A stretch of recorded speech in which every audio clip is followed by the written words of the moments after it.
Welcome to the Easy Peasy Methodcast. Here we unpack the ins and outs of the Easy Peasy method for quitting porn.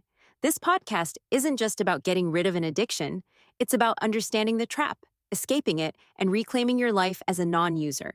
With a little help from AI Magic, I craft conversations that help make the path to freedom feel achievable and even exciting. Today, let's explore one of the most powerful metaphors from the method: the chain for life and the addictive cycle. These ideas form the foundation for understanding why addiction feels so hard to break and why it doesn't have to be. Picture this: addiction as a chain reaction, an unbroken cycle that ties one session to the next. Each time you indulge, you add another link to the chain. The habit becomes stronger, more automatic, and harder to escape. It's a perfect storm. Physical cravings, psychological dependency, and the brain's hardwiring work together to keep you locked in. This is the chain for life, and until you deliberately step in to break it, it continues indefinitely. The cycle starts in the brain. Every time you watch porn, your brain gets a dopamine hit, a surge of the neurotransmitter responsible for pleasure and reward. Dopamine makes you feel good, but here's the catch: it's not just about the feeling. Dopamine also reinforces behaviors, signaling to your brain, hey, do that again.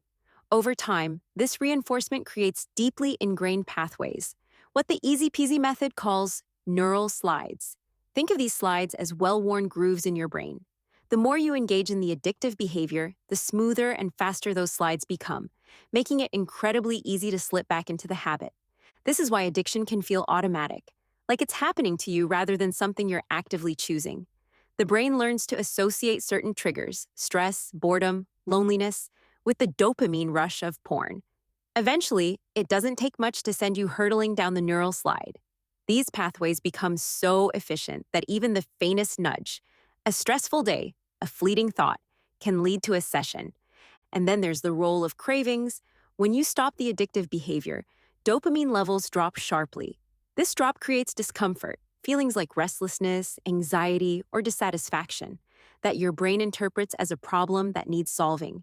Cravings are your brain's way of pushing you back toward the behavior that temporarily relieved the discomfort in the past. But here's the tricky part: the discomfort you're feeling wasn't there before the addiction. It's a side effect of the addiction itself. It's a bit of a cruel joke, isn't it? The very thing you turn to for relief is what's creating the need for relief in the first place. Each session becomes a temporary escape from the withdrawal symptoms caused by the last session. This is the self-perpetuating cycle of addiction. Over time, this cycle creates not just dependency, but escalation. Just as drug users often need higher doses to achieve the same high, porn users may find themselves seeking more extreme or novel content. The brain's dopamine receptors become less sensitive, meaning that what once excited you no longer does the trick. This is how people can end up watching content that doesn't align with their values or even shocks them. It's not about preference, it's about the brain's demand for a bigger dopamine hit. This phenomenon ties into the idea of supernormal stimuli. Porn provides an exaggerated version of sexual stimulation that the brain was never designed to handle.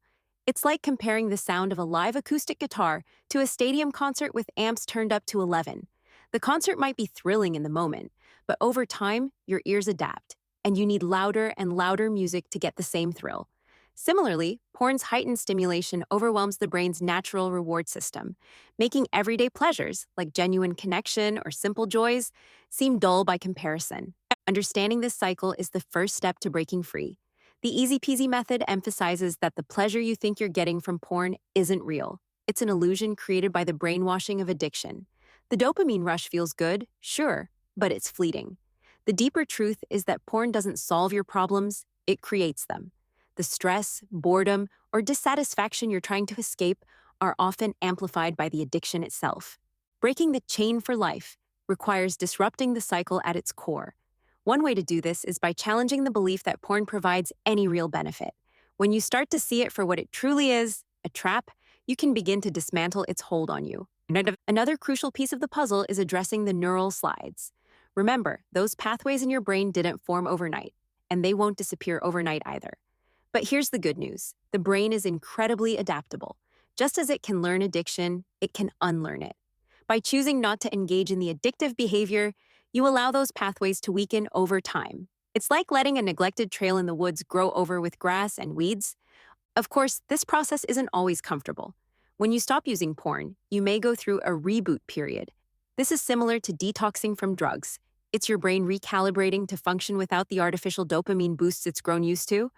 During this time, you might feel restless or irritable, but it's important to remember that these feelings are temporary. They're a sign that your brain is healing. Patience is key here. It takes time for the brain's dopamine receptors to regain sensitivity and for your natural reward system to start functioning normally again. But the rewards are worth it. As your brain heals, you'll start to find joy in the simple, natural pleasures of life, things that addiction once dulled for you. It's also helpful to focus on building new, healthier habits. Addiction thrives in the absence of better alternatives, so give your brain something positive to latch onto.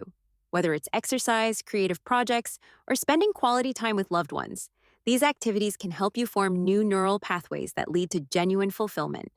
What's so empowering about the Easy Peasy method is that it shifts the narrative around quitting. Instead of framing it as a sacrifice, it reframes it as a gain, a return to freedom. You're not giving up anything of value. You're letting go of something that's been holding you back. Think about it. What does life as a non-user look like? No more guilt, no more wasted time, no more internal battles. Imagine waking up with a clear mind, feeling fully present and engaged with the world around you. That's the life waiting for you on the other side of the addiction. And here's the thing. Breaking the chain isn't just about quitting porn. It's about reclaiming your autonomy, your joy, and your ability to choose how you want to live. It's about stepping out of the shadow of addiction and into the light of genuine connection, purpose, and self-respect. So, if you're listening to this and feeling stuck, know that you're not alone and you're not powerless. The cycle might feel unbreakable, but it's not. It's a chain you can shatter with understanding, determination, and the right tools. Thank you for joining me on this journey through the chain for life and the addictive cycle. I hope this conversation has given you some clarity and encouragement. If you found it helpful, share it with someone who might need it. Remember, freedom is closer than you think. Until next time, take care, stay hopeful, and keep moving forward toward the life you deserve.